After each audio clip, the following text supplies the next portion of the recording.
Yo, what's going on, everybody? What up? Good morning, good afternoon, good evening. Welcome to Face Mask, man. Wherever you are in the world. You good? Yeah. Did that flight take your voice away or something? Yeah, just a little bit. Yeah, you had some layover issues, right, this week? Yeah, man. He's glad to be back. Good. It's good to still good to get family time in when you can, when you don't necessarily live in the same place, but whatever. Sometimes the weather gets in the way or whatever was going on in Chicago. You know what the issue was? They had to find a flight for Khalil Mack to get to LA. That's probably what it was. So everybody else had to take a back seat. There was a freeze on everything going out. Yeah. Makes sense. It's like, well, we got to get Khalil Mack the hell up out of here. But what's going on, Slim? One. Yeah, man. Yo, the Chargers got a huge win there. One talking point today. Yeah.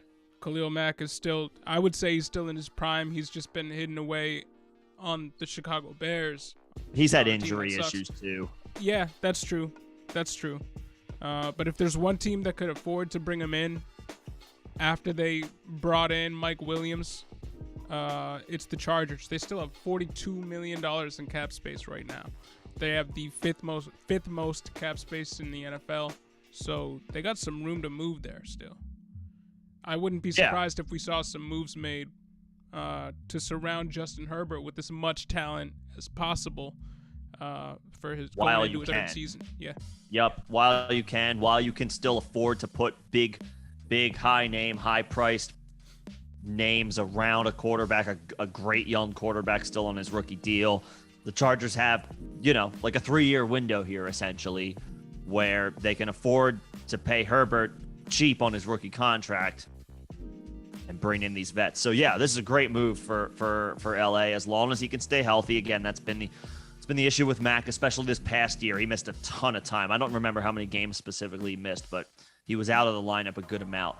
And when you're a team going nowhere fast, that could always potentially contribute to veterans preserving themselves a little bit. Not that I know specifically. You got any inside information, bro? Like, what's up?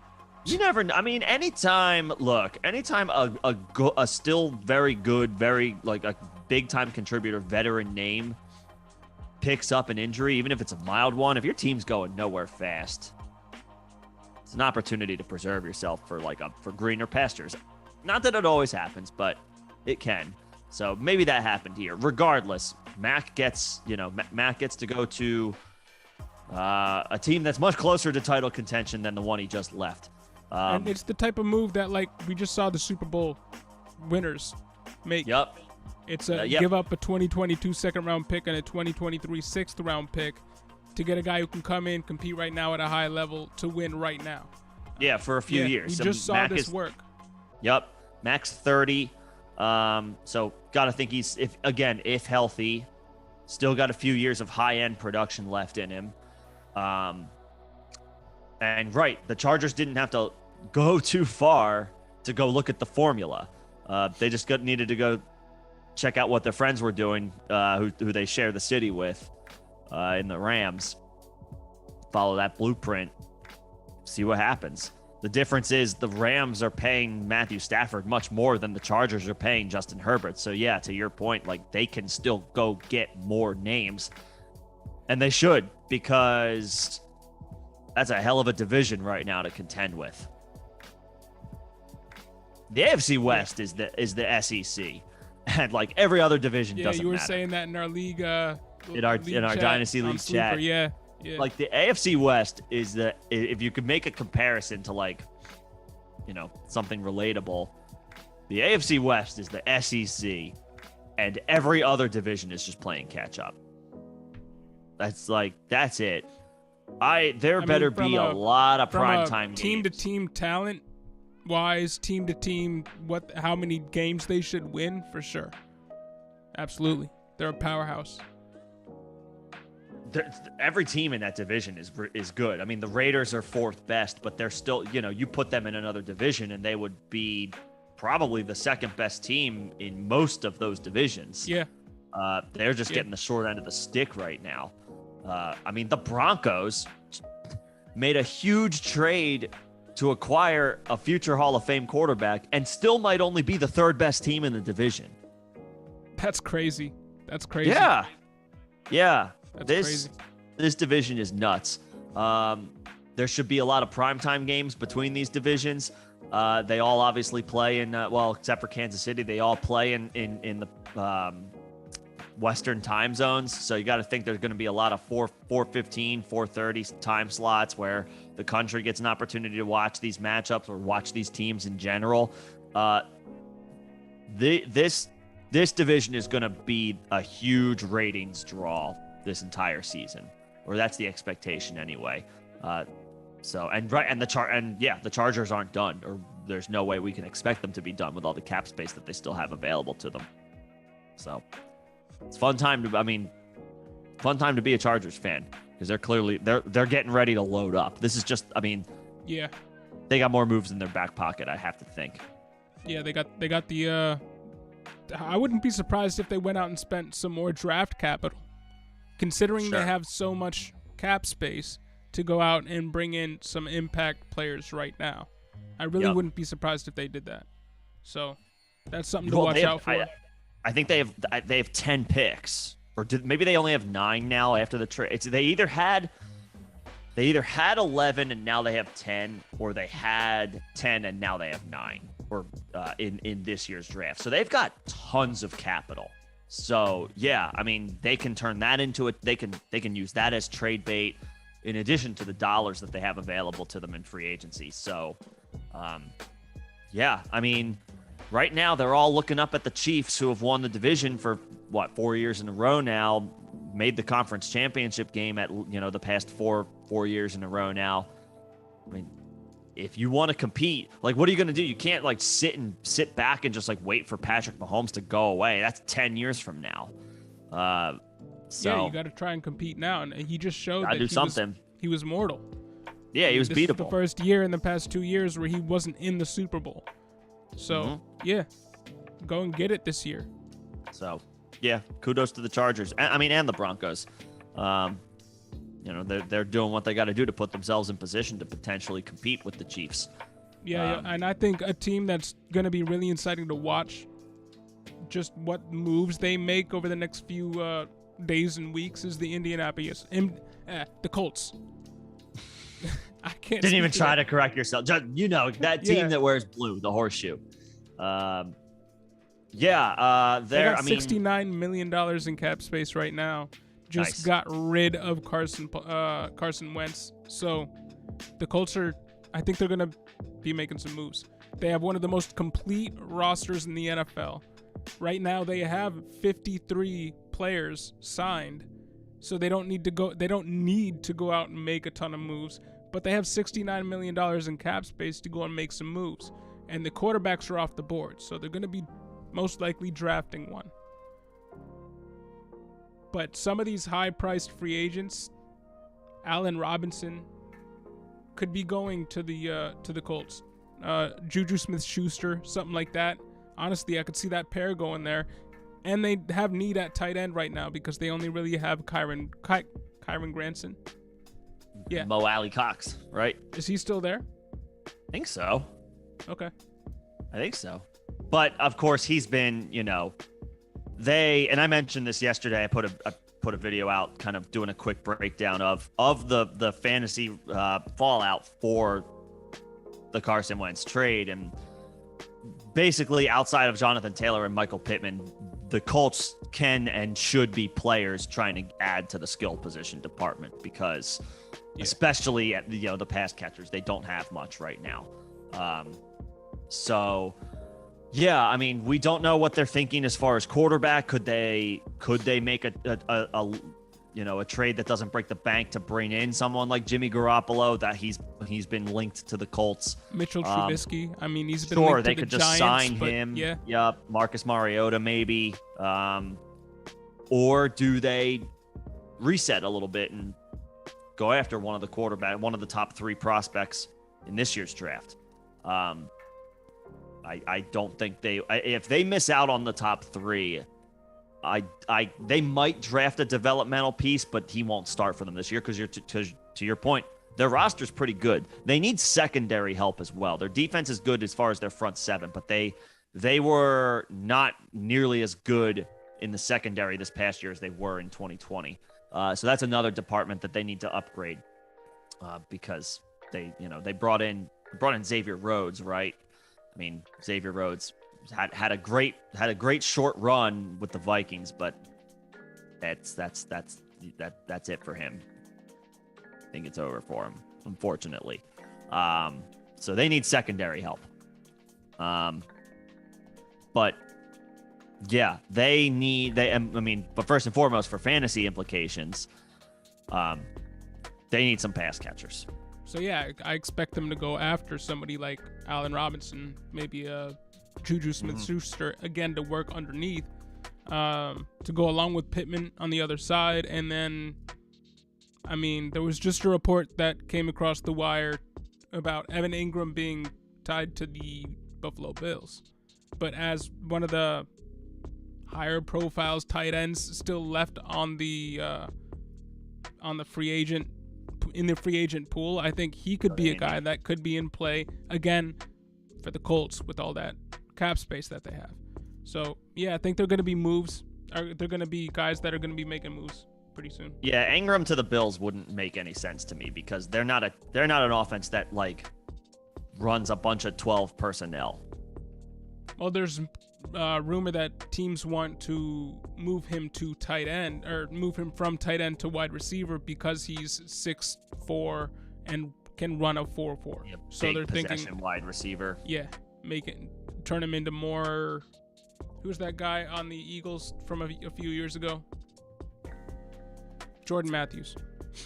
Oh, Jordan Matthews. I mean, for what he was valuable to NFL teams. Yeah. There you go. Yeah. Real quick, But Alex, what's going on? It looks like the chat. Hey, Alex, it looks like the chat might not be working. All right, let me check that out. Yeah, give that a look. But in the meantime, I'll take the question about, does any free agent quarterback ever want to play for Washington? Yeah. So I think Washington. Here's their problem. They can't, off the field and in the front office, they can't get out of their own way. They are consistently, it feels like every other day, or maybe not every other day, but every other week or once a month, they're putting out some fire related to a PR nightmare. I'm not sure. Again, I'm not in the building, but yeah, I mean, to your point, why is it that they don't ever land a big name quarterback? Why wouldn't a quarterback, take Russell Wilson, for example, why wouldn't he would he waive his no trade clause to go to Washington?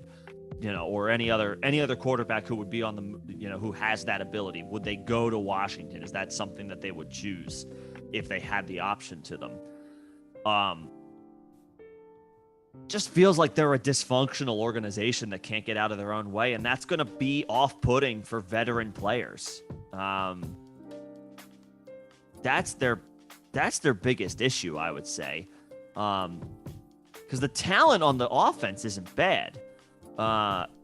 It's thin. There's not a whole lot after Terry McLaurin, who himself was only a wide receiver 3 for fantasy purposes this past year. So the wide receiver department is a little thin, but that can be improved. The And offensive they have line some is untested guys. I mean, yeah, they've got Diami Brown. We'll see we'll Curtis see Samuel. if he can Yeah. develop into something. Curtis Samuel, I'm very intrigued by if he can ever stay healthy. Obviously, that's been that was the biggest issue for him this past year. He just never was able to get on the field. But we've seen him be productive in a Ron Rivera offense before. Like, there are pieces here. And if they retain J.D. McKissick, he's a free agent. But if they bring him back, like, there are offenses with a worse collection of talent than what Washington has. So it's not a personnel perspective from that regard. You look at it from afar. Well, I'm just looking at it from Washington Washington comes off as just a dysfunctional situation that I don't think veteran players want to end up in if they have any say about it. I'm just looking at it from a fantasy perspective, and they look a lot like discount Colts from last year. If you look at the offense, at least. I mean, Antonio Gibson, Jonathan Taylor. I would say that AG is an approximation to a certain extent of JT. Similar skill right? set. Yeah, similar skill set. The O-line isn't nearly as good, so that's a factor. No, but there's really one wide receiver. There's in Indy last year, it was Michael Pittman. And that was pretty much it. Yeah. One playmaker through the air. And if you look at Washington right now, it's one playmaker in the pass game. Unless, and even Nyheim Hines versus J.D. McKissick. It's like almost the exact same situation. And Carson Wentz through the first 6 games was a top 8 quarterback. Yeah, he had a good start to the year. And then he got injured, like he always does, and his mechanics went to crap. And he turned into what he usually is by end of season. Yeah, he's making capable poor of decisions. A stretch. Yeah. In fantasy, he's gonna be undervalued. Probably to a certain extent. Yeah, this year, when you factor in because people are gonna pick up on this eventually. Like, oh, the offensive line in front of him is not as good. Right. He doesn't have the overall RB1 behind him to turn around and hand the ball off to. So yeah, his stock should slide. So if you play best ball, so should everybody's stock outside of Antonio Gibson in Washington. I think he can be. So I don't think that's going to hinge on, do they bring J.D. McKissick back? Antonio Gibson was still an RB1 through. Yeah, he's a low end. He's a low end RB1. He becomes a high end in the NFL last year. Yeah, he becomes a high end RB1 if McKissick moves on, as far as projections go. Although, but, I mean, this isn't that great for Terry McLaurin, because if you look at Michael Pittman, even though he was the only reliable pass catcher in that offense last year, he was held back by his quarterback. He was. Yeah. So to that point, and I mentioned this in the video I put out.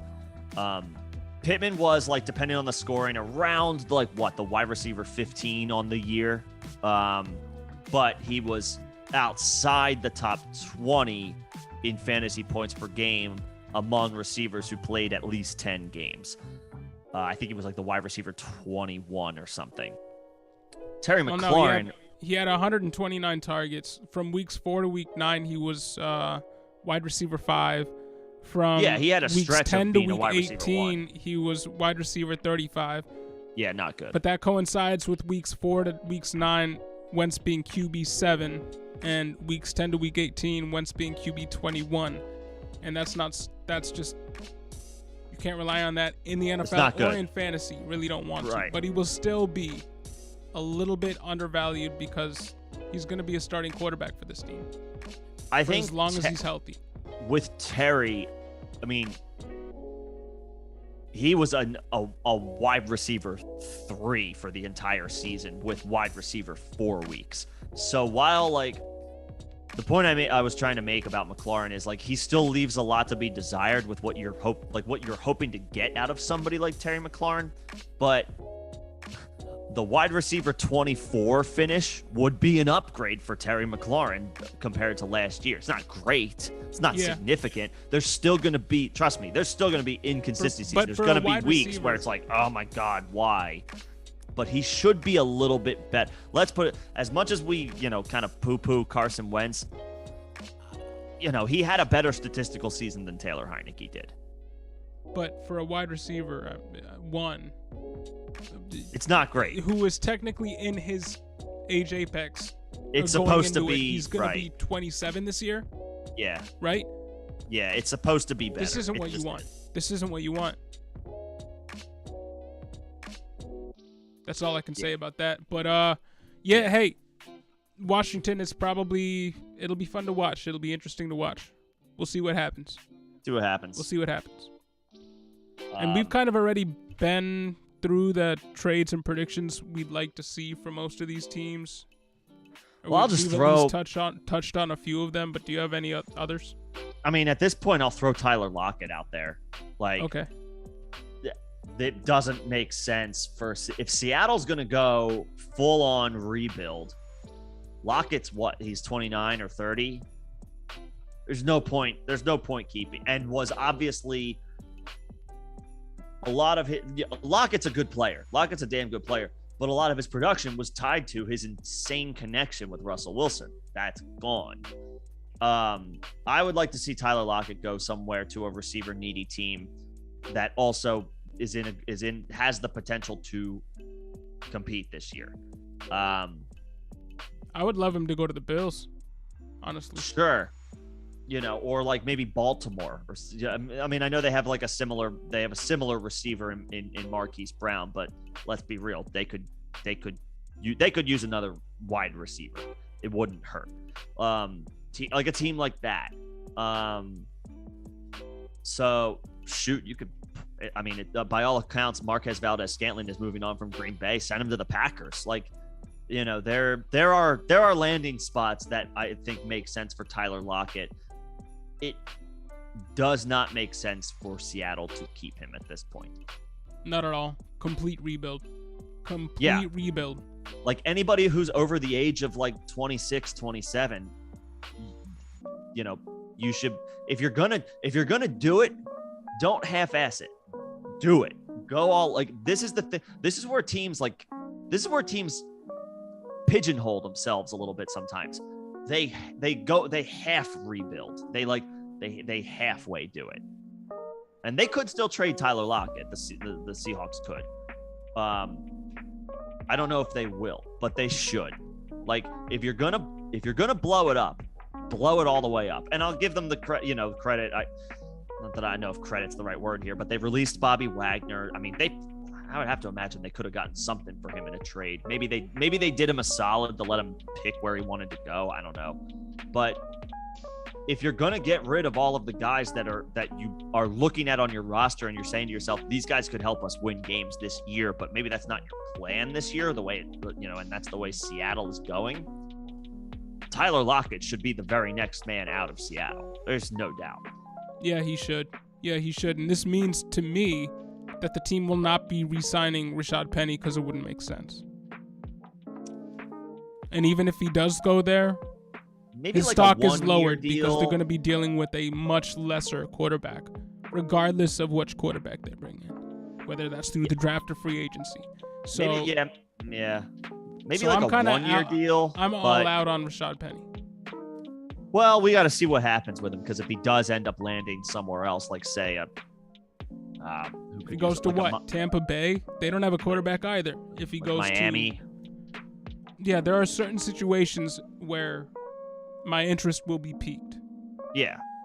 But pretty much I've written him off, because the 50-50 chance that he went to Seattle and played with Russ again, and we got to see him in the same offense that led to him being the RB2 over the last 4 weeks. Then I was in, but that opportunity is gone. Yep. So I don't see it. Now, is there a possibility that Denver, with their $26 million, I think? Yep. $26 million in cash. They still have cash. Go out and get Rashad Penny instead of Melvin Gordon. That's a possibility. And in that case, they would really be able to have a 1-2 punch that's pretty enticing in Javonte Williams and Rashad Penny, who are both big, fast guys. So, yeah, yeah, if they don't, outside if of they that don't bring situation, Melvin Gordon back, and just if you find the most perfect spot for him, I can't really hypothesize on what that would be. Maybe Miami, but yeah, I'm kind of out on Rashad Penny. Okay, I mean, because going back we'll see to where he play ends with up. Russ with a Chris Carson with a bad neck was the best outcome for him. It's not there anymore. No. So if you can get out from Rashad Penny, I guess the kind of one anything thing right now, I would kind of take anything. The one thing with Penny is that if he does stay in Seattle, I mean, what was the thing that a lot of people were frustrated with the Seahawks? It was Pete Carroll's coaching strategy of constantly, no matter what, wanting to establish the run. So it might be ugly up there, but we got to remember, fantasy production happens on bad teams too. That's like it's easy to look at a bad situation and say to yourself, I don't want to touch that with a 10-foot pole. But if Seattle's using this as like, okay, well now we're rebuilding and we gotta, like, let's say they draft a rookie quarterback but they want to protect him, but they want to get, they want to get him playing time and play him right away, but at the same time try to protect him as much as they can, maybe game manage the situation a little bit. They're gonna run a ton because they already want to. You know what I mean? Like whoever Seattle's starting running back is, whether it's Penny or somebody else, I'm not necessarily out on that player because their situation. Yeah, but bro, the ceiling will not be there. Sure, the but ceiling will absolutely not be there. But what are you going to pay for that? Can't be. It's not going to be. Like, let's just take let's take Dynasty away for a second because we just don't know who. Okay, I was talking Dynasty because he's also, I believe, 26 years old. So Penny will be when the season starts. So, yeah, I mean, for Dynasty purposes, in redraft, yes. Yeah, he's a little bit more enticing because you only have to worry about 1 year. You're just one year. Yeah, in Dynasty, it's less interest. Yeah, in Dynasty, if you have him and you're stuck with him, or if nobody's your interested window to in sell selling, was while your window was 2 weeks. While was Russell last week. Wilson was in there. Yeah. Yeah, it was last week. Yeah. So we'll see. I mean, yeah, you're feeling less. You're not feeling as good about it in Dynasty. But if he ends up back in Seattle, he'll at least be, for better or worse, in a situation where they want to run the ball more than they want to throw it. It might be pulling teeth. Might feel like pulling teeth sometimes, some weeks, but the offensive philosophy will be in the favor of the Seahawks running back, whoever that is. Yo, Iron, what's going on, man? What's up, Iron? Keep going. Please tell me Gibson will get a boost with Wentz. Yeah, hey, I mean, we think somewhat of a boost. We think so. Wentz was good enough to get the ball, to get Jonathan Taylor to RB1 finish last year overall. Yeah, I don't know how much he actually had to do with that. But he was the quarterback, so he was the steward of it. I mean, yeah, he's the epitome of you can't trust this guy's arm, so let's just run it and short passes. And I mean, that should help AG. And Wentz checks it down. Wentz checks down a good amount. Nyheim Hines himself caught 40 passes last year. Yeah. So if Gibson gets, what did Gibson have as far as pass catching work last year? How many catches did he have? I need to look that up. The point is, I am right now today, I don't think Gibson jumps like a tier or a half a tier. He's already pretty high. He's a second round pick according to Underdog Fantasy right now. This was before the trade. So obviously the consensus still likes Gibson, right? He's not first round. He's not a first round pick in redraft. He's a value. But Yeah, I mean, let's put it this way. He's cheaper than Jonathan Taylor was this time last year. You last year were speculating that he would be RB, what, 8 or 7? I think I said like where was not it? 8, 7, nah, or 6? 8, 9, 10, somewhere around And there. his I think I had Gibson as the situation 10, has RB10. It hasn't gotten worse. No, it hasn't gotten worse. It has, in a weird, go figure. Carson Wentz made a situation better. He found the one team. Yeah. But actually, his Antonio Gibson's ADP right now is 29. So I was wrong. He's actually more of like a 3rd round pick. Bro, he's a value. That's what I'm saying. Yeah, that's pretty AG damn good in value. redraft is a value. Yes, he is. And you should, if you had him at RB8 last year, you should have him at RB8 again this year. Yeah, and I will. Because right now, here's like some of the backs that are going ahead of him. Alvin Kamara's at 19. I don't know if I want to do that, especially before we know what his legal situation and how that will play out. DeAndre Swift. Yeah, I prefer DeAndre Swift. Nick Chubb. I was bullish on Nick Chubb last year. I'm coming back to earth a little bit on that. So I'm not sure about you've that. We've been doing that for a while. We both have. I go up and down every year. I'm like, I like this guy, and then next year I don't like him. All it takes is for a running back to get to age 26. That's all it takes. Yeah, that's true. You productive through age 26, and then now's sell. the time to sell. That's just how it is. Like Nick Chubb should be fine for redraft, but Kareem Hunt's going to come back healthy next year. Again, my mind is always on Dynasty, so when I'm saying these things, I'm talking about Dynasty. He should be good for one more season at least. Yeah, honestly, and then there's if Saquon. One player in the NFL who could beat Melvin Gordon and age gracefully. Right, like it's Chubb. Like Mark Ingram before him, it's Nick Chubb. Yep. Yeah, Nick Chubb. Yeah, right. And he doesn't. And to the the feather in his cap, as far as the Kareem Hunt talking point is, fewer touches, less wear and tear. Yep. And then there's Saquon, whose ADP is 26, who I'm okay with that. I am okay with taking a shot on Saquon. Let's say if I go wide receiver, so I entered my first best ball last night. Hey, it's a slow draft. About time, bro. I know. I'm slacking. I'm asleep at the wheel right now. But I had the 9th pick out of 12. I went Justin Jefferson, Stephon Diggs. So Saquon, if he falls to that 3rd round range, could be interesting. But if I can get Gibson in the 3rd round after getting those 2 wide receivers to start, that's a win, dude. That's a win. That's a huge win. So will Gibson's ADP climb? Probably a little bit.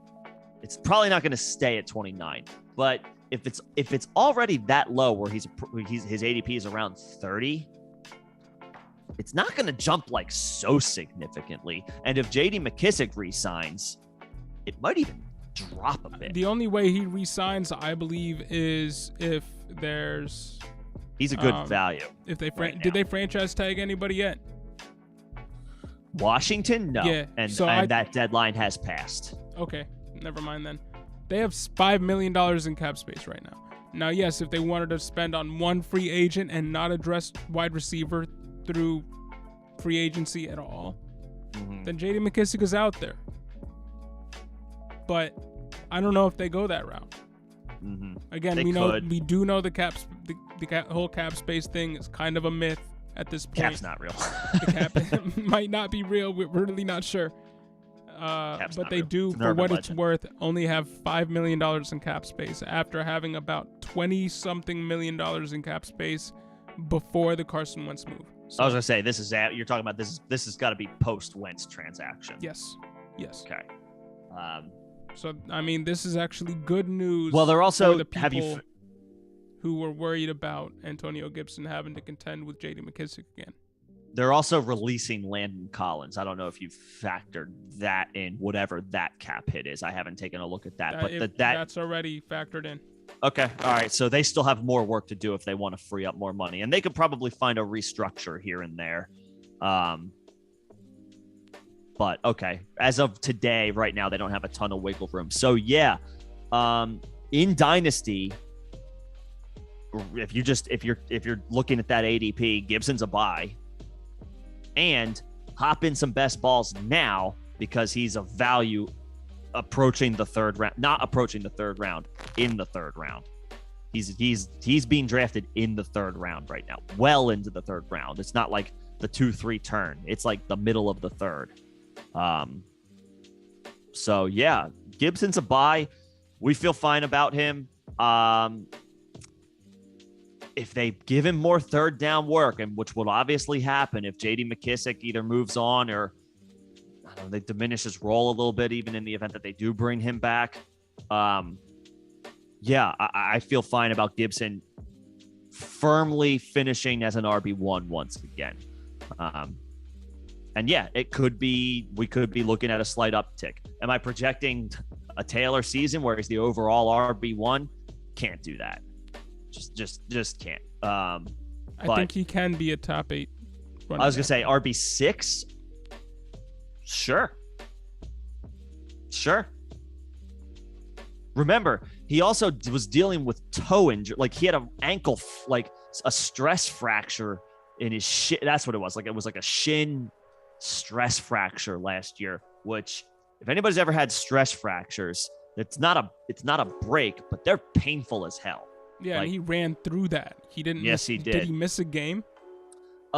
He played. He missed a game or two, but he was playing through it most weeks. Like he was available most weeks. There you go. Playing through a stress fracture, and a toe injury. So if he's over either of those, and remember, it wasn't a break, it wasn't a ligament tear. Yo, Rojo, you're good, bro. How so you doing, just man? What's up, Rojo? So that type of stuff, those types of injuries just require rest. It's just they require time and rest. And we're in the off season now, so he's got nothing to do but rest. So yeah, bye Gibby. Yes, sir. Yeah, you didn't miss half the show. Well, yeah, no, not half. We go. There's no time limit, right? Yeah, we haven't even gotten into any combine talk. So we have not talked about any combine stuff yet. You want to get into that? We can definitely do that. Yeah, sure. I mean, sure. last is your week, wheelhouse.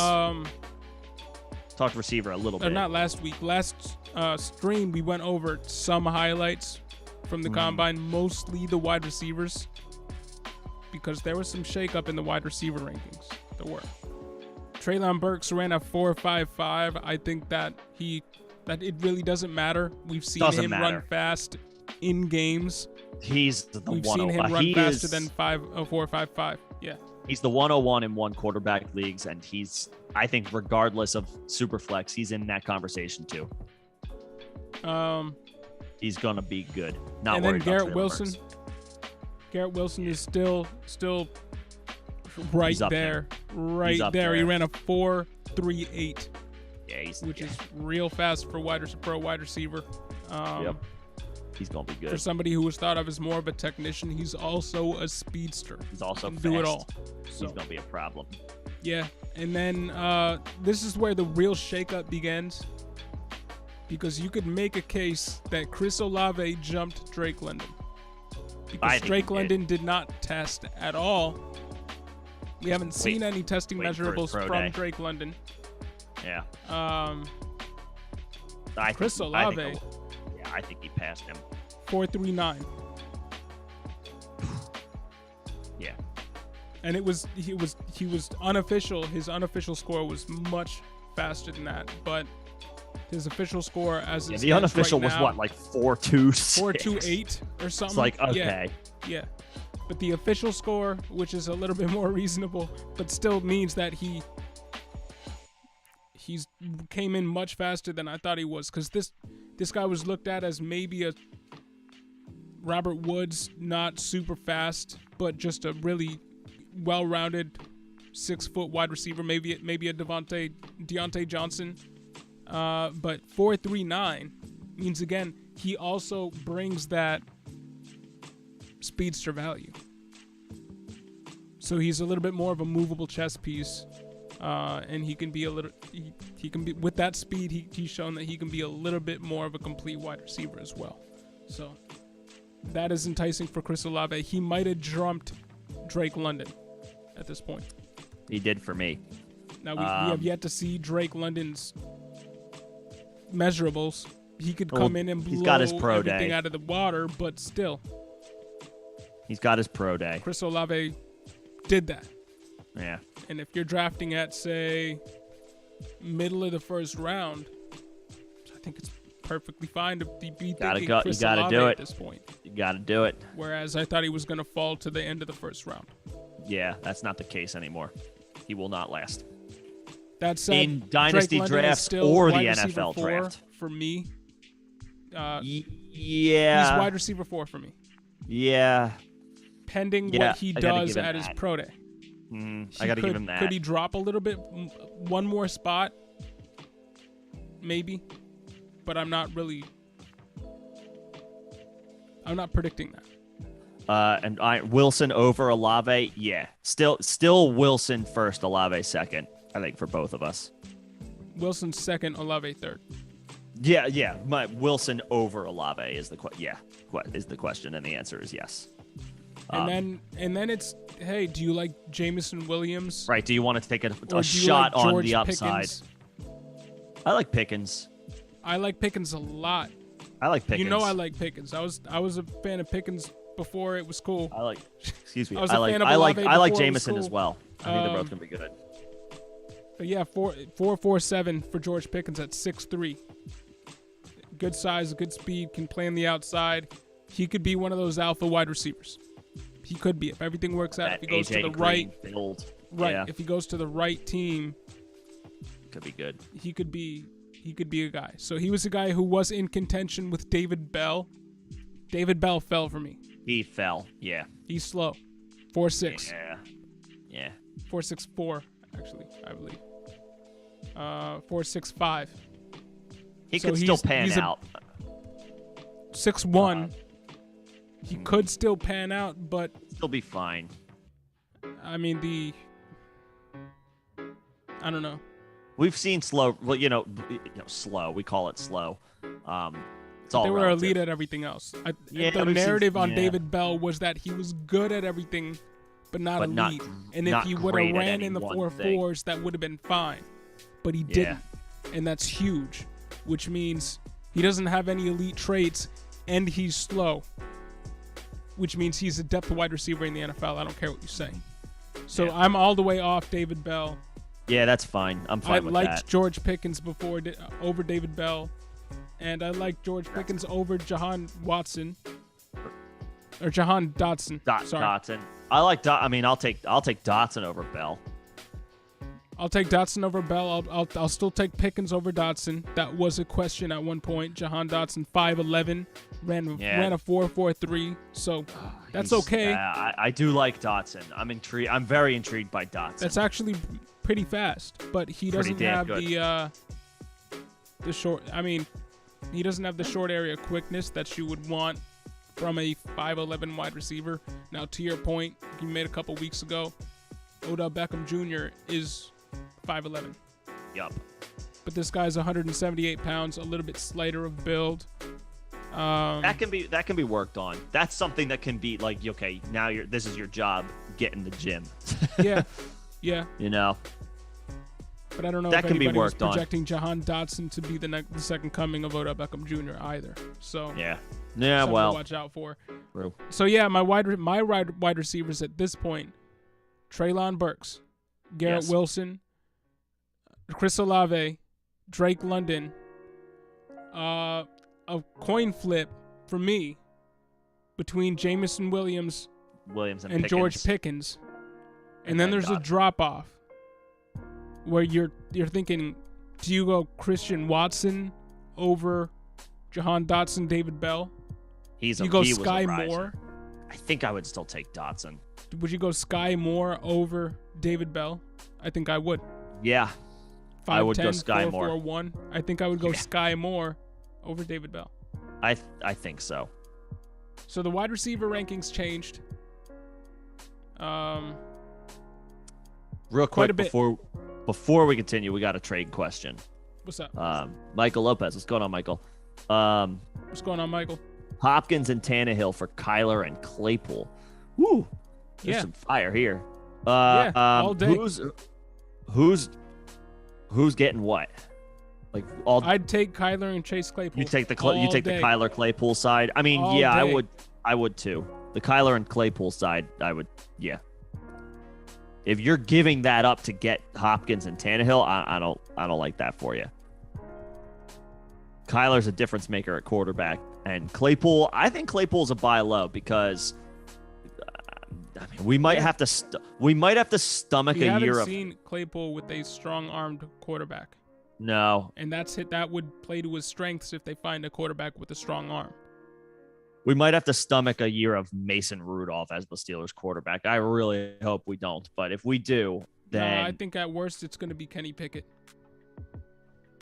yeah, they could just say, screw it, let's take a rookie and see what he can do, because we know that Mason Rudolph's not it. Not even close. So yeah, I mean, the Kyler side. I would take the Kyler Chase Claypool side. The Kyler all side for sure. Day. Yeah. Yeah. Yep. Kyler put his Instagram pictures back up of the Cardinals. The marriage is back on track. Marriage is back on track. And Rojo, is Dotson the second coming of Brandon Cooks with less concussions? No, because Brandon Cooks ran a 4.43. What did Dotson run? 4.43. Brandon Cooks ran a 4.33? Yeah. Is that what you mean? Yeah. Okay. That's what I said. Yeah, Cooks is fast as hell and has been forever. I mean, I don't think you're too far away.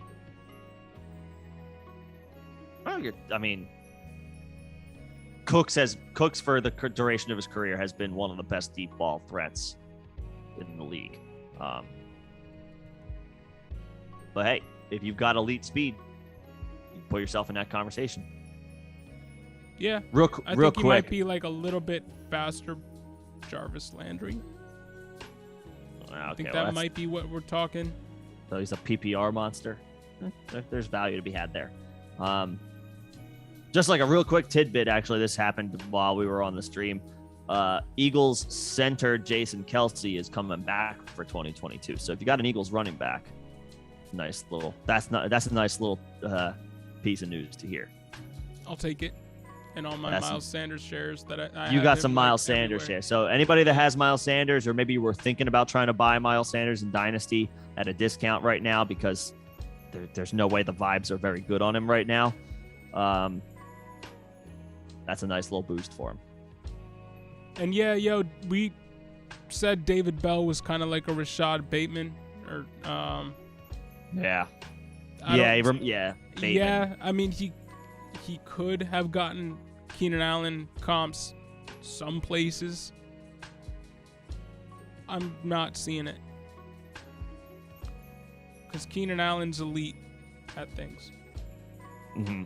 And again, He's the narrative a hell on of a David route Bell runner. is that he is not elite at anything. Yeah, he can do a lot of things. What they're all, and I know this is kind of like an apples to orange comparison, but you know what the language, the verbiage is like similar to from last year? Trey Sermon. Not that I'm ever going to predict that he starts off week one as a healthy scratch and ends up basically not playing for the year, but that was the billing on Sermon. Oh, he does a lot of little things well. He does a lot of all the small things well, but he's not elite at any one thing. And those guys can get buried on depth charts quickly. Not saying it will happen. I would even compare him to Denzel Mims from a few years ago. Oh, a guy that was very highly touted. Oh no! Came in and didn't have an elite trait.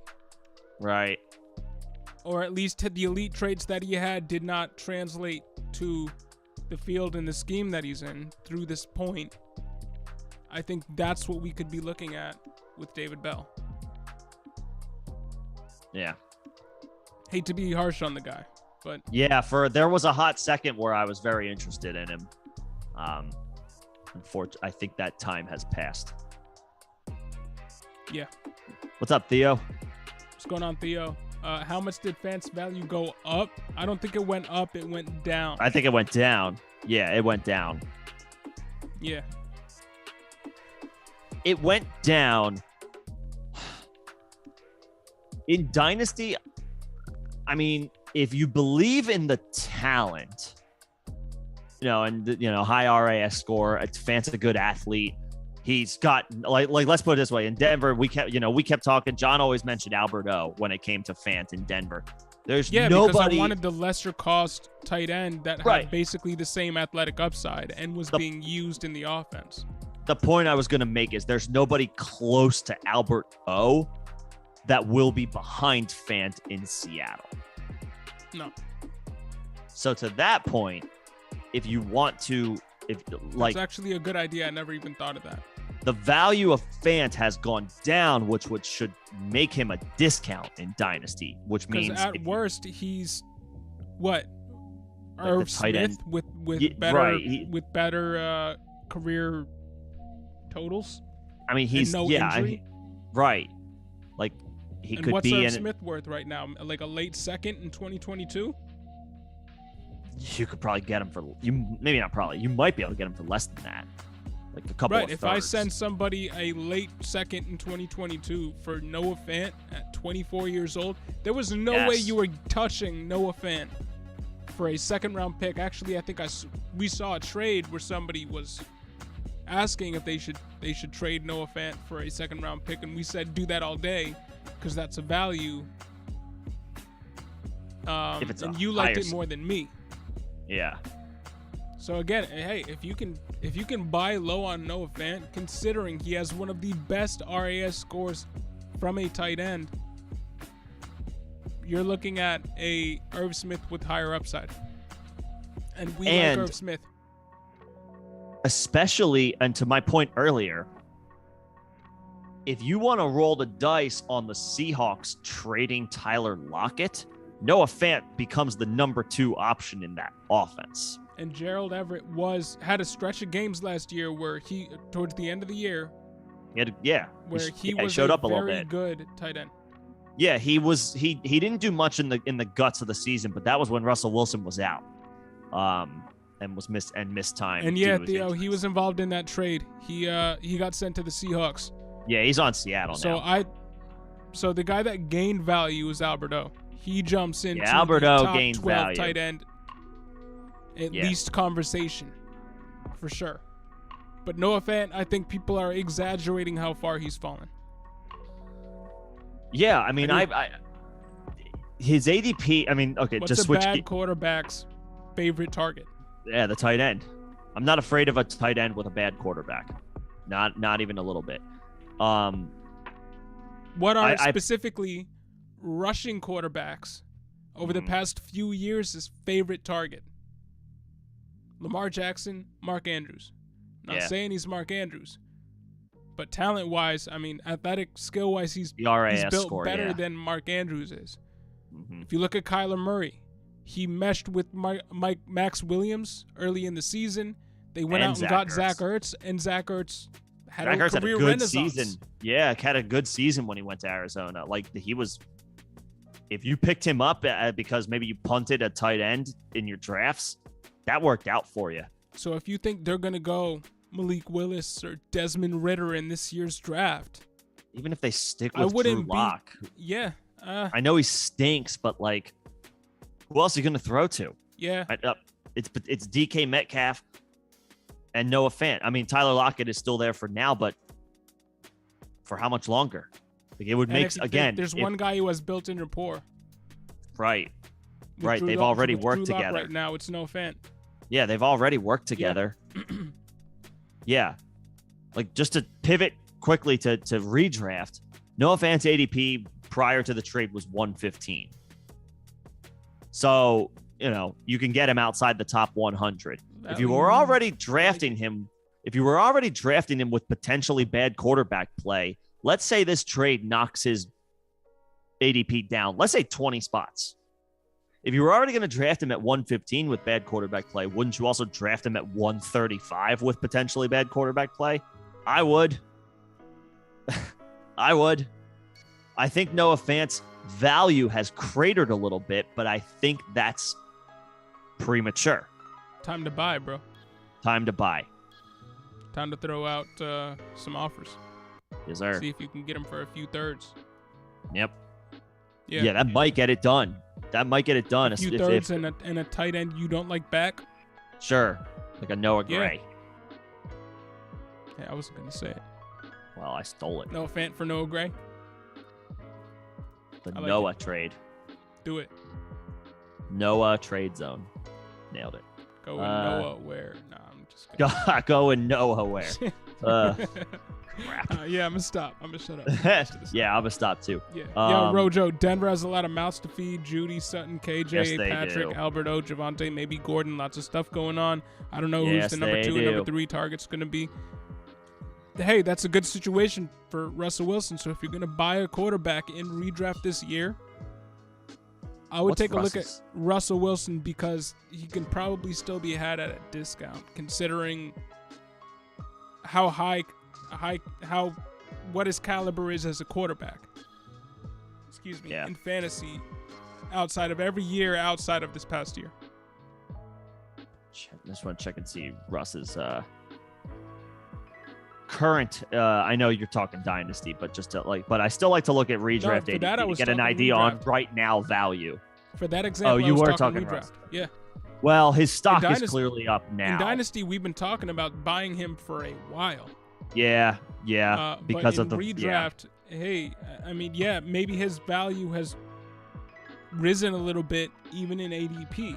His ADP is currently 93, but that's the worth trade it for there's no doubt. QB1, a high-end QB1, a guy who's been QB7 or higher for most of his career and just came off of a down year. But that's going to go up because remember, the trade is only 48 hours old. So ADP doesn't adjust that quickly, you know. True. That's going to go up, I would say, at least a round. And maybe more. So if it goes up a round, I'm still in. Sure. If it goes up to 80, it's like, fine. All right, I'll take that. I was taking Jalen Hurts in that range last year anyway. And hey, maybe just now since we're talking quarterbacks here. Yeah. Nick, you brought up before the stream that Deshaun Watson, a trade could be in the works. Maybe tomorrow. A lot hinges on what happens with the grand jury tomorrow, and whether if anything happens, we will go live at that time. So anybody here, if you're in the middle of your day, if you see a sleeper alert or something comes across your NBC Sports Edge, Watson cleared of any potential criminal charges, come over to YouTube and show with us. We'll be live. We'll be here. We'll talk about it. Yep. A lot of ifs there. But yeah, if all of the ifs come to pass, we'll be here. And yeah, you want to switch gears and talk about these running backs and how our rankings, or at least my rankings, have shifted after the combine? We can. So Michael had another question about what's Eckler, what should he try to do as far as Eckler? Keep him. Trying to acquire him? Keep him. Or no, try to get for Eckler. Yeah. What are you trying to get for Eckler? Yeah, I mean, unless I'm getting a 2023 first and a 2024 first, I'm not sure I want to. If you can get either two 2023 firsts or a 2023 first and a 2024 first, I'm sorry. Anything less, anything less, and it's like that's not good enough. Yeah. Keep Eckler. I'm not worried about Eckler's age. He was a lightly used running back early in his career. No, he mostly catches efficient. passes. Yeah. He's going to age gracefully as a running back, and he's in one of the best situations in the NFL. Hold him. Yeah, that offense is locked in and loaded. They're not going to spend any resources on the running back position. They don't need to. He was a top 4 running back by points per game last year, and his situation is exactly the same this year because Mike Williams is coming back. I need 2 firsts, and maybe I might need like an extra young piece. Doesn't have to be necessarily a star if I'm getting 2 firsts, but like I would need another good young player. Yeah. I don't want to. And honestly, I don't see him as a 26-year-old getting the return that I would want for him considering his value to my fantasy team if I have him on my fantasy team. So I'm probably just holding Eckler where I have him. At the end of the day, even in this scenario where I do get that offer, I'm going to be staring at it for a while and thinking to myself, do I actually even really want to do this? Yeah. He's one of those guys that I'm just going to ride or die with. Yeah, I have him. I'm just going to rock with. Yeah.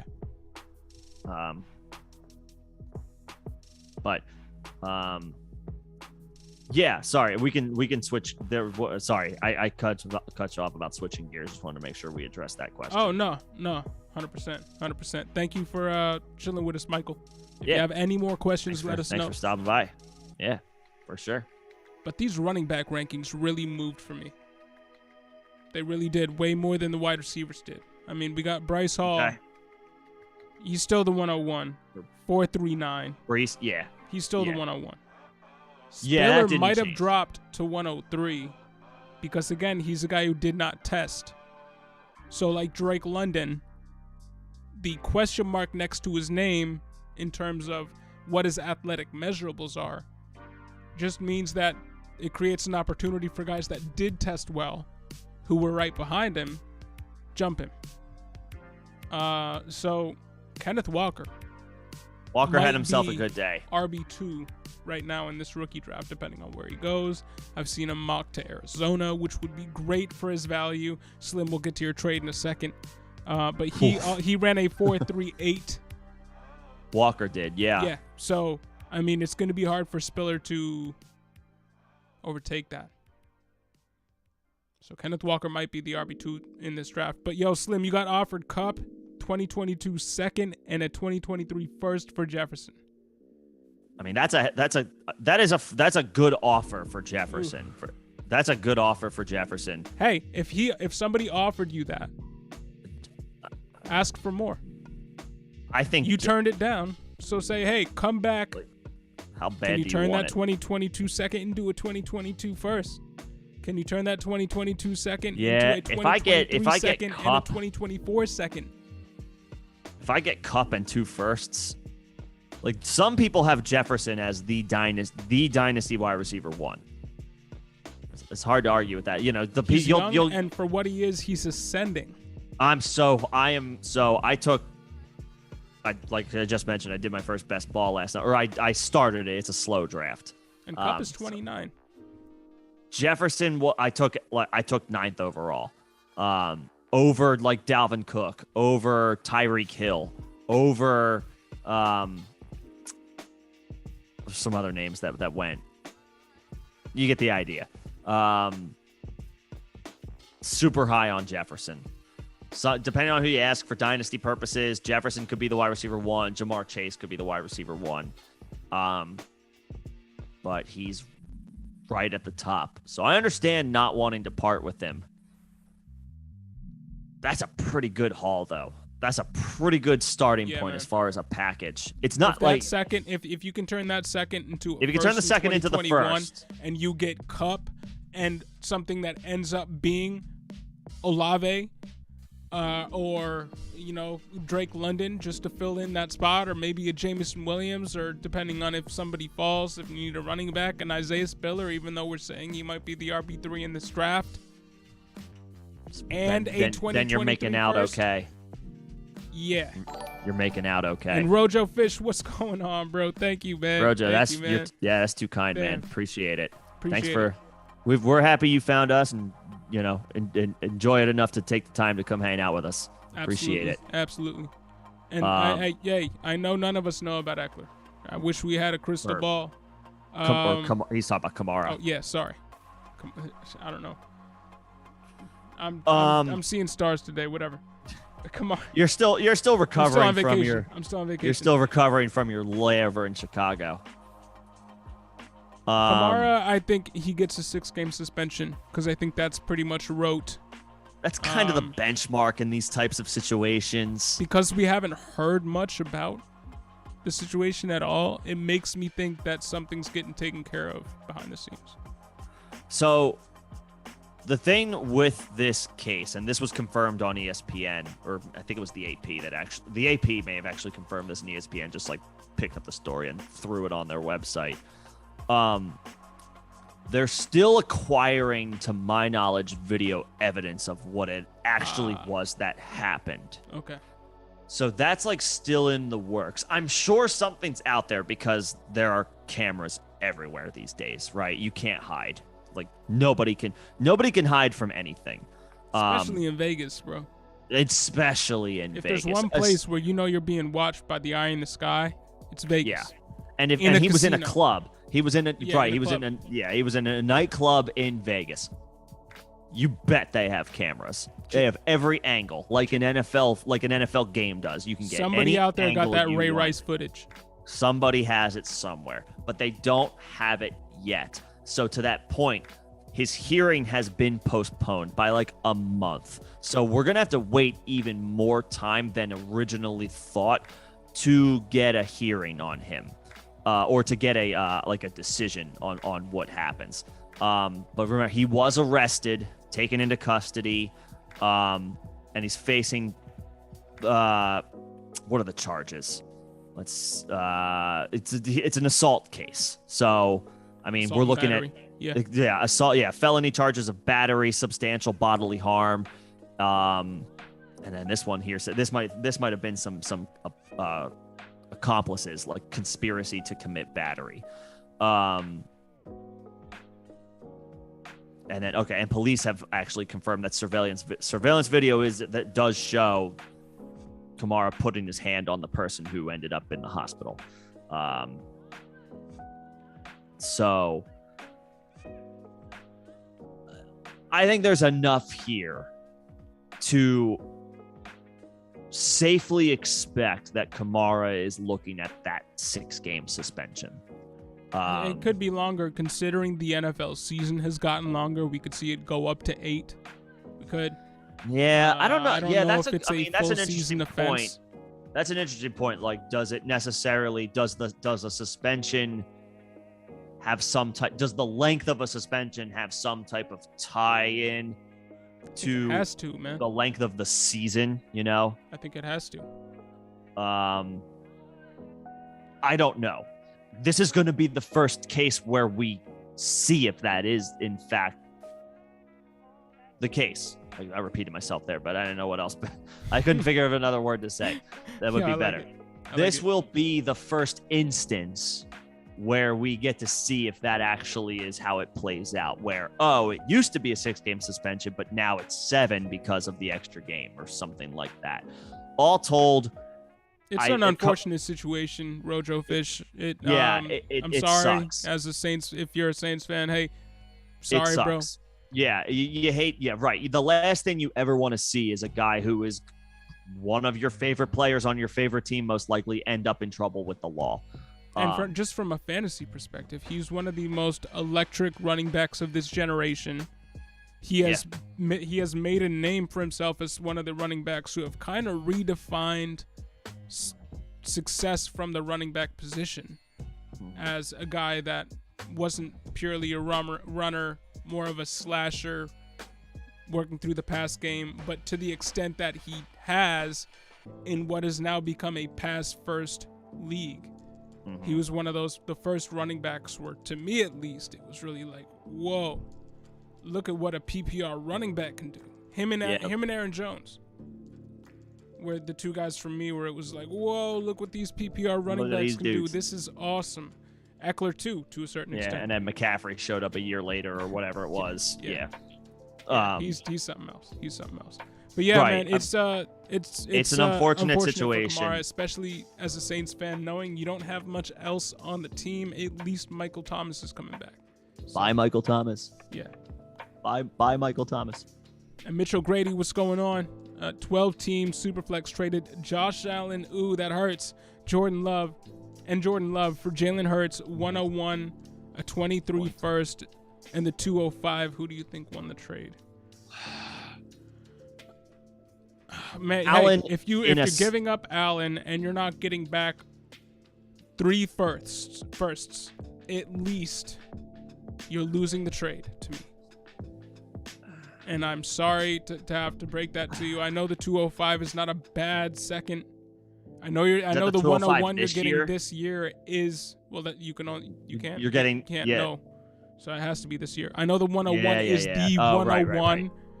but in So it's Traylon- Superflex so you get there Traylon isn't a Burks. slam dunk quarterback, which means you can't replenish your ranks and get some guy you're hoping to be an approximation of Josh Allen for your team moving forward. In this year's draft, that the guy's not there. That might be there in next year, and if you're getting the 101 in this year, you're probably getting an early pick next year. So that's great. But I need to be able to replenish my quarterback ranks and get good at least two other positions via draft picks or other players coming back for me to feel comfortable trading Josh Allen. And I don't think you're doing this here, man. And I have to sign with the person getting Josh Allen. Jordan Love is just a throw-in. I mean, in any Superflex startup, whether it's a draft or an auction, the 101 is Josh Allen. It's Josh Allen. And there isn't a Josh Allen in this draft. No. And here's the thing about Jalen Hurts. He might be a one-year Band-Aid. The Eagles were reportedly in on the Russell Wilson sweepstakes, but Russell Wilson didn't agree to waive his no-trade clause to go to Philly. So that's a feather in Jalen Hurts' cap for now. But if those rumors are to be believed, and if you look at the Eagles' track record with quarterbacks, they're always in on quarterbacks. The Eagles are a franchise that has historically prioritized, Howie Roseman just a couple of years ago. We're a quarterback factory. Like the Eagles go out of their way to plunge resources into quarterback, even when it looks like they already have a starter in place. I don't think that was a good development for Jalen Hurts' long-term outlook, barring something completely unexpected in his development, which you're betting against history with that happening. We love the 2023 draft. We love 2023 first round picks, and the 101 is fun. The 101 is exciting. You get to add whatever. If you need a wide receiver, you're going to get to add Traylon Burks. If you need a running back, you're going to be able to get Breece Hall. One of those two dudes is your guy. That's cool. But to John's point, and with this being Superflex, the 101, I feel like you want to feel good about taking a shot on a strong quarterback prospect in Superflex. You're gonna get a good skill guy. You're gonna get Traylon Burks or Breece Hall. That's fun. That's gonna help your depth a lot. But Josh Allen is the top dog in Superflex forever for the next decade. I would, if I had Josh Allen, he'd be untouchable for me. You would need to start the conversation with 3 first-round picks. Yeah. And even then, I'm like, what else you got? What else you got? So, yeah. I would prefer the Allen side. I mean, you got two first-round picks. You got 2 first-round picks, so that's good. But one of those first-round picks is in a year with a weak quarterback class. I would have, and the 205 might be fine for another skill guy this year in Superflex. You're probably looking at a running back, and we'll continue to go over some of these running backs here. But I'd rather have the Allen. I'd rather have just Josh Allen. Like, yeah, it's a haul. You got a haul. Just could have been bigger. I'd rather have Allen. Yeah. So. We'll see. And I think the chat also prefers the Allen side. So unfortunately, man, hey, sometimes it happens, but sometimes I don't see a world in where you look back 3 years from now and you're completely happy with this still. So that's kind of where I judge things in a dynasty league. I mean, if I'm you, if I'm you, giving Mitchell, up the most valuable asset in all of Dynasty while he's still young, it's hard to win that trade. But I all mean, that if matters is if you feel good about it. Right. If you like it, if you're sitting here thinking, well, you don't agree with us, that's fine because it's your team at the end of the day. If I'm you, Mitchell, though, if Jalen Hurts gets off to another strong start this year, wait till the season. Yeah. But if he's off to a strong start, see if you can identify a team that could use a quarterback. Get even more, like get more picks or other young players. I'm not sure about Jalen Hurts' long-term outlook as a starter in the NFL. He'll be involved. He'll be around. He might start, if it's for the Eagles or somebody else, he might get more opportunities to start here and there. But it might be like a situation where, you know, he goes to a team to be a backup for a year, and then maybe he's the starter again for another year, and then maybe he's back to the bench. You know, he could be like a placeholder quarterback throughout his career where he's like a solid guy. He's, you know, he has a 10-year career in the NFL, but I don't even really see that. I don't know. I think he he'll might stick. become a backup sooner than later. But as Yeah, far as trading Jordan Love stick. just on a process thing for me in terms of Dynasty, if a player is now stuck behind a veteran long term, Yeah. wait until they actually get traded for, and their value will be higher before Where the you see season their starts. opportunity actually With Jordan take, Love, if I had him, I wouldn't be selling now on the rumor. I would sell right after he goes to a team so people can start speculating and the cogs can start turning in their brain and they overhype themselves on what this player could be for their team long term, considering Jordan Love is still young. So on two fronts, I probably wouldn't have made that trade. But hey, again, if you like it, that's all that counts. And yo, Nick, you got a question from Will. What's going on, Will? What's up, Will? How does Wentz affect my love affair with Terry McLaurin? I mean, we talked about this a little bit briefly earlier in the stream. I think it helps him marginally just from the simple fact that Terry was a boring, uninspiring, teeth-pulling wide receiver 3 last year. And Wentz's number 1 target last year, Michael Pittman, while there was a lot of inconsistency, especially in the second half of the season, Pittman was a wide receiver 2 in fantasy points per game. So, however you slice it, on paper, it's an upgrade for Terry. Still leaves a lot to be desired. Terry's career has kind of trended down since his rookie year. Some of that could be attributed to the quarterback play and his environment and the situation he's in. Maybe some of that can just be, is Terry as good as maybe we all thought he was as a rookie? And you could argue maybe not, maybe necessarily not. He is. He's just had to deal with really bad quarterback situations. Dealt with some awful situations. And because they don't have weapons there, because they don't have weapons there, they yeah, exactly. You can key on him. The opposing defenses can key on him. Yep. This is the best quarterback he's had in his career. Yeah. I mean, I guess I'd rather have Carson Wentz than Case Keenum and, you know, post leg injury Alex Smith and Taylor Heineke, because that's who's thrown him the ball these past 3 years. And Dwayne Haskins. I guess I'd rather have Wentz than all those guys. So, yeah, this is the best situation Terry has had. Do I feel any better about him being, somewhere in that wide receiver 20 range for the season or in points per game? Nah, I can't go that far, but it would be better than a wide receiver 3. So upgrade is an upgrade. Yeah.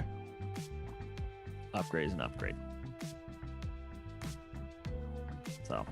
Yeah, Rojo Fisher was Forte for you. Forte was great. I mean, that's when I was still like finding my way as far as playing fantasy. We were like 2 years into fantasy when Forte I was further along in, but I was still figuring things out. Yeah. But even back then, I mean, people forget Ray Rice was I think he had like 80 targets one year. I mean, a little bit around the same time, actually, Danny Woodhead was one of the first real PPR running backs with the Chargers and the Patriots, but Chargers more than the Patriots. David Johnson was one of the premier pass catching do it all running backs, kind of before Christian McCaffrey really popped off. It was David Johnson. So yeah, it's been kind of interesting to see the evolution of the PPR running back and how much targets mean to a running back, and Kamara's been a part of that, especially recently. Yeah. And Nick, would you rather have dinner with Carson Wentz and Ben Simmons or spend $90 on CEH in a Dynasty startup auction? Give me Clyde. Yeah. Give me Clyde. It could be worse. I could, I ain't got nothing to say to them. It could be worse. I could have 3 games of Christian McCaffrey every year, where he pops for 30 points a game, but then that's it. There you go. It is what it is. But yeah, these are old conversations, old talking points. Give me Clyde. Clyde's on the bounce back. Don't worry about it. We're fine. I don't know how much I actually believe that. Talk yourself into it. But yeah, all right, let's go back to these rookie running backs here, the running back rankings and how they've changed post-combine before we wrap up the stream. If you guys have any more questions, throw them in the chat. But all right, so we left off with Kenneth Walker possibly jumping Isaiah Spiller. It's really up in the air for me. I think it's more Breece Hall number 1, Isaiah Spiller, Kenneth Walker both tied for 3 than anybody's a number 2, number 3 right now. I really have to wait and see how Isaiah Spiller tests out on his pro day. And number 4, Kyren Williams. Fell a lot. And I know, Nick, you were talking about last stream that Kyren Wilson might have been injured. It's possible. It's possible. I hope he runs at a pro day so we can see something a little bit better than 4.7. Or else I can't invest any draft capital in him. Right. I can't. Tyler Algier was a guy who I liked as my RB5 because I thought he was going to run in the high 4.4s, low 4.5s. He ran a 4.6, which means athletically a comp for him is best case scenario, James Conner. If everything works out, James Conner. Which, if you look back at this past season, where was a season where, let us not forget, everything went right for James Conner. He's a running back that can be a running back, an RB2, and when everything goes right for him, he can be an RB1. But only when everything goes right for him, and that might not ever happen. It's rare that happens in the NFL. Right. And so Tyler Algiers drops for me because if everything works out for him, he can be James Conner, who needs somebody who's somebody that needs everything to work out for him to be an RB1. So he's fallen for me. Guys that have risen for me, a guy that I know Will Brown likes, Zamir White, ran at 4.4 flat. It's pretty good. Coming off of 2 ACL tears. Kudos to that. He's a riser for me. He's a guy that I did not really like post or pre-combine. I have to admit, I was a little bit hesitant because of the injuries, but he ran a 4.4 flat. So I'm not concerned about Zamir White at all. I like Zamir White a lot. He becomes my Tyler Algier. He might even become my Kyren Williams, not as a person that's going to be a pass-catching back, but as the guy that's occupying RB4 for me in this draft. Could be Zamir White. Another guy that I really like now. Not really like. I like a lot more than I thought I would. Brian Robinson. Yeah. 6'2", Heroes. 225. He is a little bit Heroes. slower than some of these other running backs. Run a 4.5. 4.53. AJ Dillon ran a 4.5. But Although AJ mean- Dillon's like 20 pounds heavier, so. I mean, he's a guy. Alabama Can't hate running that. back. We love Oh, he's that. a bruiser. He's a 6'2", 225. he's a big physical guy. Yup. I like Brian Robinson. He could be, as far as I'm concerned, James Robinson in this year's draft. Okay. As a guy who Okay. just falls a little bit just because of the value of running back, and then because there are some running backs that teams have ahead of him. There are running backs that have ran in the 4.2s in this year's draft, so they're going to get a little bit of combine hype and probably be drafted over him. So he's going to fall. But he can be a starting running back in this league, a running back without any elite traits, but just a running back that's just good at running the ball. Brian Robinson could be James Robinson. We're always looking for the next Elijah Mitchell. Sometimes the draft doesn't have that. Sometimes they have a James Robinson, though. So keep an eye out for Brian Robinson. It just so happens they have the same name, last name. And Rojo Fist, Zamir White or Rashad White. Here's the thing. Zamir White, from a dynasty perspective, much younger. Rashad White, I like that. 23.2 years old. Gonna turn 24 in the middle of the year. Little older. So that's something you gotta look out for. He ran a 4.48, so it's not the best time in the world, but he is a bigger guy. He's 6 foot 214. So he's a well put together running back. Is not slow by any means. Didn't run a 4.6 or a 4.7. So that's a benefit to Rashad White. Some people have him in their RB4 spot. I think I still have Zamir White.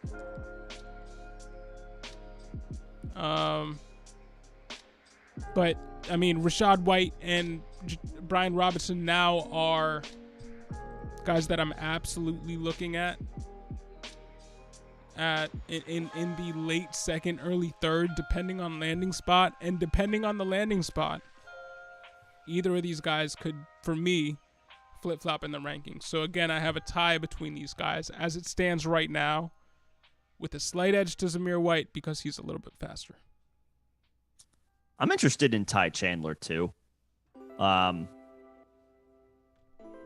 His speed score is elite. Remember, with some of these guys. Remember, to your point, we were talking about David Bell earlier. We're not looking for dudes who can like do a bunch of little things well. We're looking for prospects. If it's like, can you do one thing at a stellar elite level? And Ty Chandler has like a 90th percentile speed score. He's elite in that regard. He didn't catch the ball much at North Carolina, but he had a pretty. I think he had a breakout age at 20. So a little older for a breakout age, but not like terrible. It's not like he broke out like as a senior at 22 playing against a bunch of underclassmen. Like Brian Robinson. That's Brian Robinson's problem. He's a 5-year running back, so that's something to factor in. Mm-hmm. But yeah, I like Ty Chandler a lot. He's interesting and won't cost you much.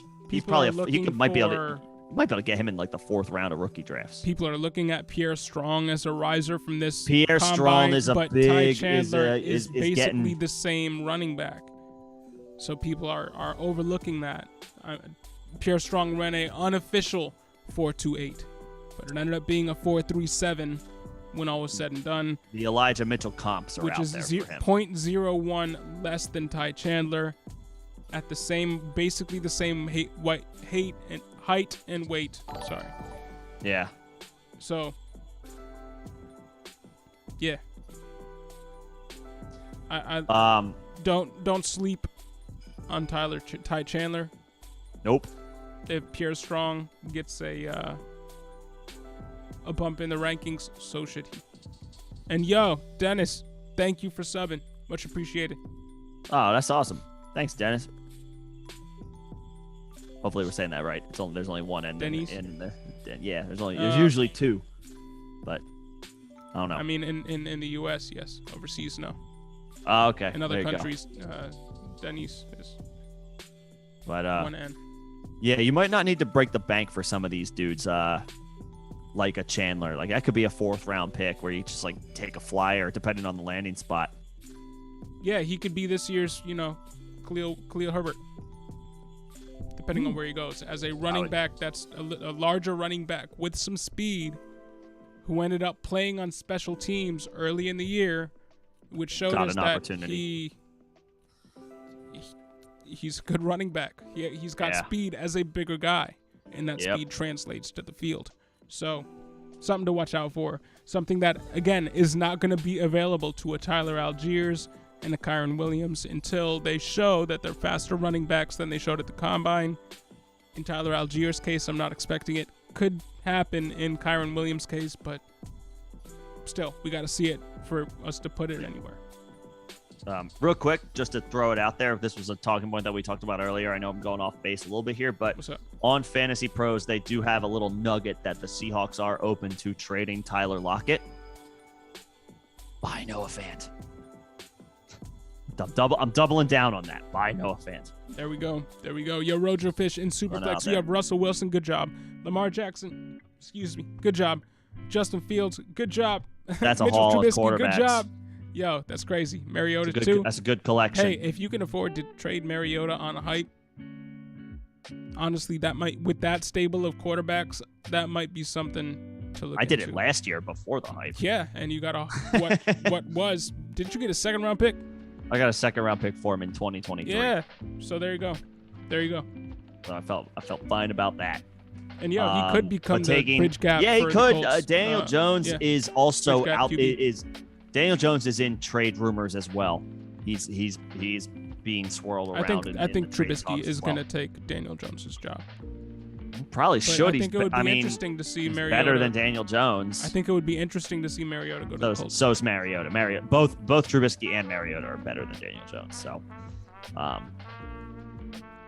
so they could. But yeah, Rojo, I did the same exact thing. We're kind of on the same wavelength here. Last year, in a super flex league, one of my buddies went a little too light on quarterback, and I kind of, the whispers started last year that will the Raiders trade Mariota to a QB needy team? They ended up not doing it, but I threw that little wrinkle out there, tossed in a 2022 third, and got a 2023 second for Mariota before the hype. So you might be able to get even a little bit better pick now, because now it's like we're even closer to the potential of Mariota returning to being a starter, for even if it's just as a bridge option. Just like the point that I was making with Jordan Love and Mitchell. Yeah, wait until it actually happens. Right. Yeah. Wait until Mariota is traded. Or you might get caught in a situation where he ends up in a backup role somewhere, but right now it looks like he's going to start somewhere. Looks like there's a market for him to be a starting quarterback in the NFL. So with that information, you wait, be patient, wait until he goes to a team like Seattle. Yep. Because there's a really good chance that he beats out Drew Lock. You know what I mean? Yeah, that wouldn't take much effort. Right. So sorry, Drew Lock, but yeah, trade Mariota if you can, but wait, sit on it. Do it, but not yet. Basically, and the rest of your quarterbacks, man. I like that. That Russell Wilson trade helped you a lot. Giddy up. But yeah, we were calling Russ a buy, or I don't know, Rojo, if you caught us over this was maybe a month ago or so at this point. Yeah, Rojo, you've been in on every stream, so thank Russ you, bro. We've had Russ as a buy low.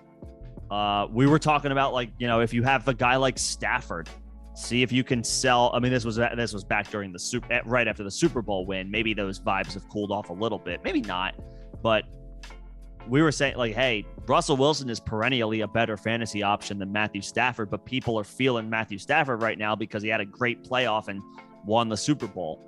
See if you can, and Russ is a year younger. you don't have to worry about that. Russ is already Russ is an easy hold especially in Superflex.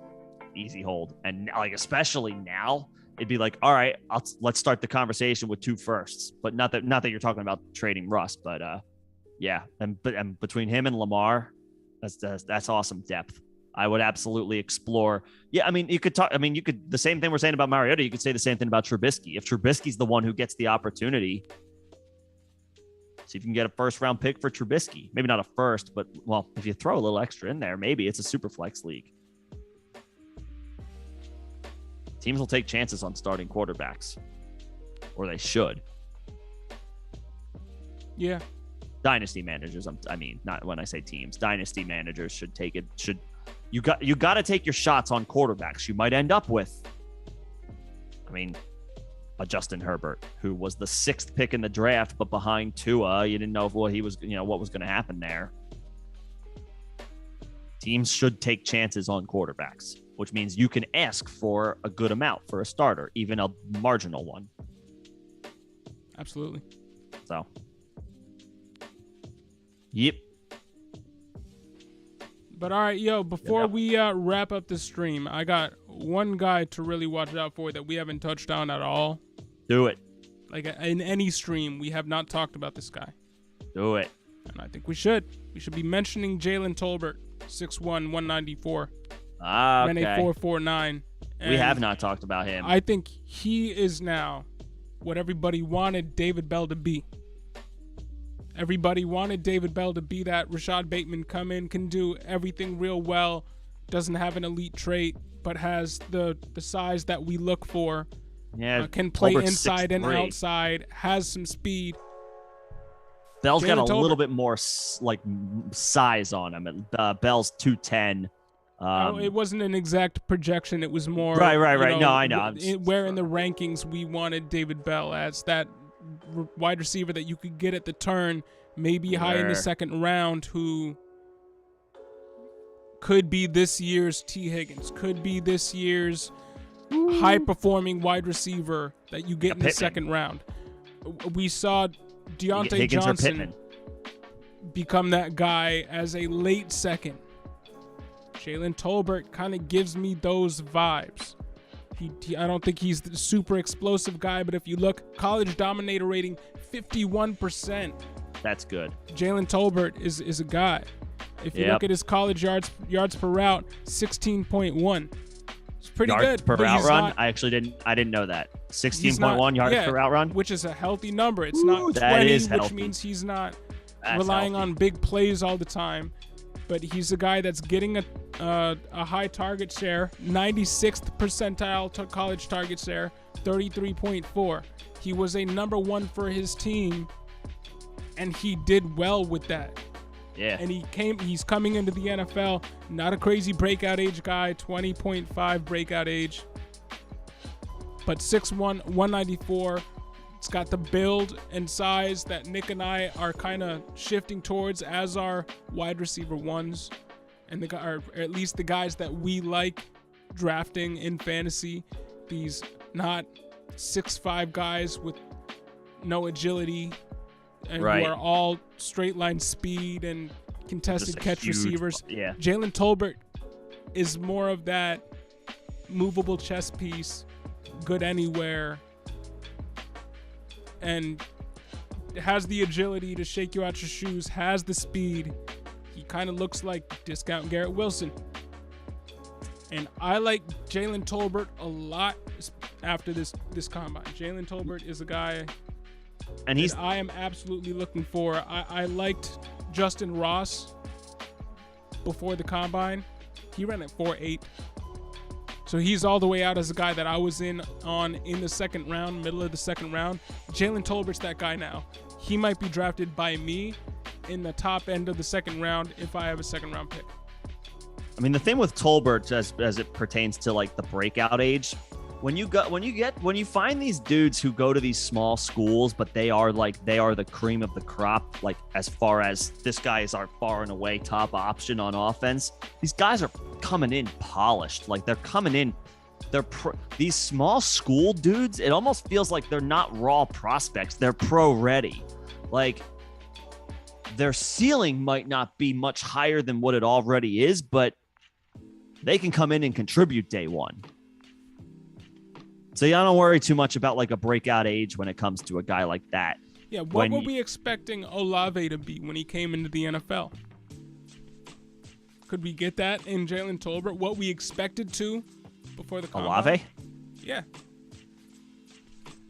Olave was going to be a not super flashy, just good at his job, inside, projected to be an inside just like wide a receiver. like a savvy, smart player who beats you with his smarts. He was not overly fast. He apparently now he's overly fast, and he jumped a ton of guys. He was like, "That's and now cool. he's Watch a top this. 3 I am overly fast." Rookie.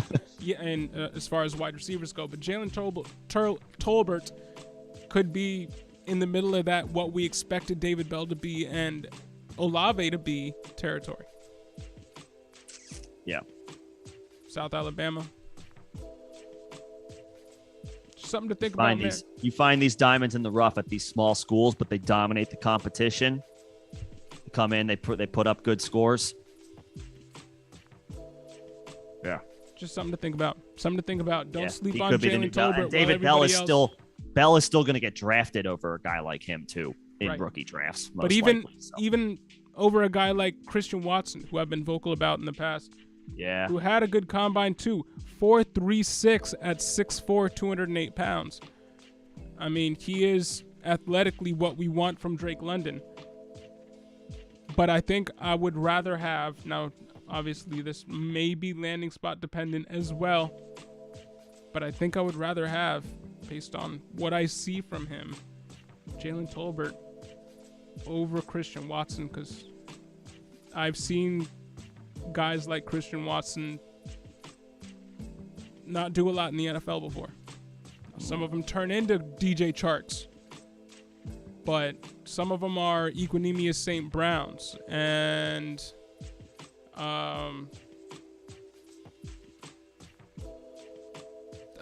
Miles Boykins and guys like that who tested real well coming out but weren't highly touted coming out, and it didn't translate to NFL production on the field. So you got to watch out for those guys. The safer pick for me, if you're picking in the second round and you have a choice between Calvin Austin, Christian Watson, and Jalen Tolbert, it's Jalen Tolbert. It's Tolbert. So I'm on board with that.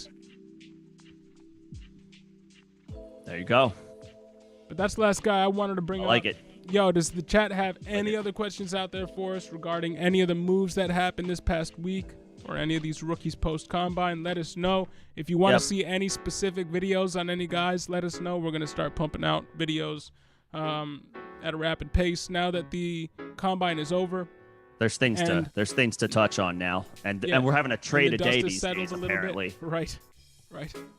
Russ on Tuesday, Wentz on Wednesday, Khalil Mack today. The NFL's wheeling and dealing. There's a lot going on, lots to talk about, and that's what we're here for. Yes, sir. And hey, just a reminder: if anything Deshaun Watson pops off tomorrow, come chill with us. We'll be going live. We'll have an impromptu emergency stream. Yep. Because we're expecting to maybe get some news on his court cases, on his legal situation tomorrow. So if all goes well, and I'm not sure if we can definitively say that there's optimism, but if all goes well, that'll open the door for a potential trade. And we'll, of course, have that covered. Yes, we will. And, hey, we've been saying for a while that we have we're offering a members only now, members thing on this YouTube thing.